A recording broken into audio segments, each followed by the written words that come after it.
Hello everyone, it's Seth, probably better known as Saffron Olive, and it's time for another PossibilityStorm.com puzzle. So we're still between seasons for Possibility Storm. The next competitive season kicks off with Rivals of Ixalan on January 16th, so make sure to head over to the Possibility Storm Patreon if you're interested in checking out the Rivals of Ixalan season of Possibility Storm. But in the meantime, we got another special puzzle, and this one is super special because it is a user-designed puzzle from the Possibility Storm Patreon, which is just super cool. So if you're not only interested in the new season, but maybe becoming a Patreon puzzle designer, make sure to check out the Possibility Storm Patreon. Anyway, like usual, gonna go over some really quick rules of this Possibility Storm puzzle, break down the board state briefly, give you a chance to figure out the solution, then I'll be back to give you the answer. So, like always, gotta kill the opponent this turn. That's the big rule of Possibility Storm. No doing this, passing the turn, hoping the opponent messes up or draws poorly, then we draw something sweet. Doesn't work that way. We gotta win this exact turn. As far as the board state, our opponent has a bunch of cats. Unfortunately, they all have lifelink, which makes their 15 life actually a little bit higher than it seems on paper, because if we get entangled in combat with the cats, opponent's probably gonna gain a bunch of life, and then we gotta deal even more damage. On our side of the battlefield, we have mostly a bunch of vampires, also a bunch of random cards in our hand. Also worth noting, Mark of the Vampire is enchanting our Adanto Vanguard. Our opponent has 2 energy, so they can activate their Long Tusk Cub. Otherwise, I think that's all you need to know. So why don't you take a stab at it, see if you can come up with a solution to this week's PossibilityStorm.com puzzle, and I'll be back in just a minute with the answer.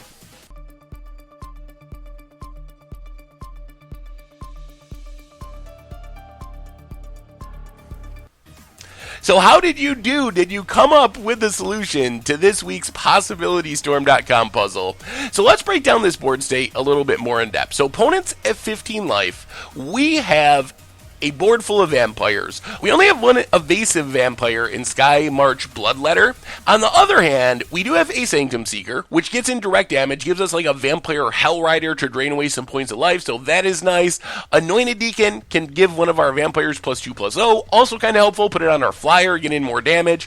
So we can deal some amount of combat damage. The big problem though is we can't just swing our stuff into our opponent's team because it's all got lifelink.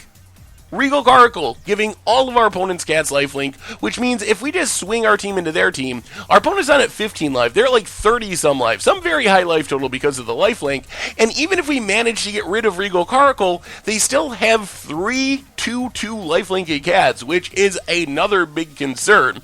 So we gotta figure out a way to either get rid of our opponent's lifelink, and then maybe there's some chance of winning with our combat damage, or we gotta figure out a way of killing our opponent without actually triggering combat damage and getting involved in that lifelink battle. So if we look through our hand and our plan is to try to get rid of the lifelink and win with damage, it's going to be really hard. So we have one pathway to making red mana, and that is to sack our Dire Fleet Hoarder with Yahani to get a treasure token. But here we have a problem. So we sack our Dire Fleet Hoarder, we get a treasure token, it gives us a treasure we can spend for red mana. Let's say we want to harness lightning something, using the treasure in a concealed courtyard to get more red mana because of Ether Hub.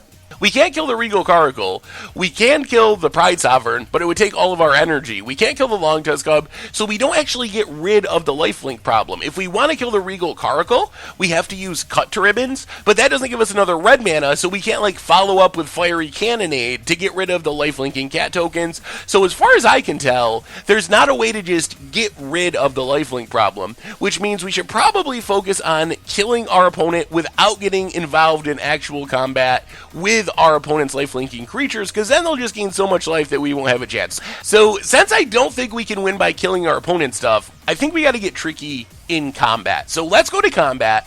We go attacking with everything. But first, at the beginning of combat, we get to pump our Sky March Bloodletter to 4/2, thanks to our Anointed Deacon. So our Sky March Bloodletter becomes a 4/2 flyer. So then we just swing with the entire team. The big upside of swinging with everything here is it's going to get us 5 drain triggers with our Sanctum Seekers. So Vampire Hell Rider does its thing, drains our opponent 1, 2, 3, 4, 5 down to 10. Then, before our opponent blocks and we actually trigger that life gain on all of our opponent's stuff, we have to sacrifice away our board. So we use Yahanni to sacrifice every single one of our non-Skymarch Bloodletter creatures. We need Bloodletter because it has flying. So we sacrifice Sanctum Seeker, sacrifice Adanto Vanguard, sacrifice our Anointed Deacon, sacrifice our Dire Fleet Hoarder last, which is important because we need that treasure. So Dire Fleet Hoarder resolves first before all the other triggers. Then we're able to get the treasure token, and then when the treasure token resolves with all these Yahanni triggers on the stack, we can use our Harness Lightning to kill our own Yahanni Undying Partisan. That's why the timing here is key. We got to do it with the triggers on the stack because Yahanni will become indestructible, and we can't really have Yahanni be indestructible if we want to kill it, and we can't have Yahanni get involved in combat because then our opponent blocks it and gains a ton of life, and we can't have that going on. So we Harness Lightning our own Yahanni using our treasure token in a Concealed Courtyard. So now we have a 4/2 flying attacker and an empty board, but we do have some energy now, which means our Aether Hub is active. So we let combat continue. We hit our opponent from 4 with our Bloodletter. They drop down to 6. Then all we need to do is cast our Bloodcrazed Paladin, and we had Adanto Vanguard, Sanctum Seeker, Anointed Deacon, Yahanni Undying Partisan, Dire Fleet Hoarder all die this turn, which means Bloodcrazed Paladin is going to flash its way in as a 6/6, and then we use our red mana, our 1 red mana, from our Aether Hub, from our energy from Harness Lightning, from our treasure token with Dire Fleet Hoarder, from sacrificing it to Yahanni, to fling the Bloodcrazed Paladin at our opponent's face for the final 6 damage. So how did you do? Did you come up with the solution? Did you find the line to get in the damage without giving the opponent tons of lifelink with their cats? Let me know. If you had any other sweet lines, let me know that as well. Sometimes there's more than one solution to these puzzles. And of course, if you're interested in the upcoming Rivals of Ixalan season of Possibility Storm, make sure to check out their Patreon. Anyway, thank you so much for watching. I hope you enjoyed this week's PossibilityStorm.com puzzle, and I will talk to you soon.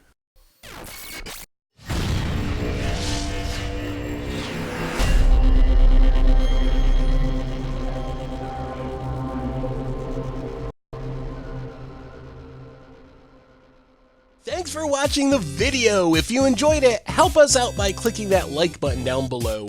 And to keep up on all the latest and greatest, click that subscribe button. And don't forget to hit that bell icon to get alerts whenever we have new videos. And if you want to, check out some of our other sweet videos here and here.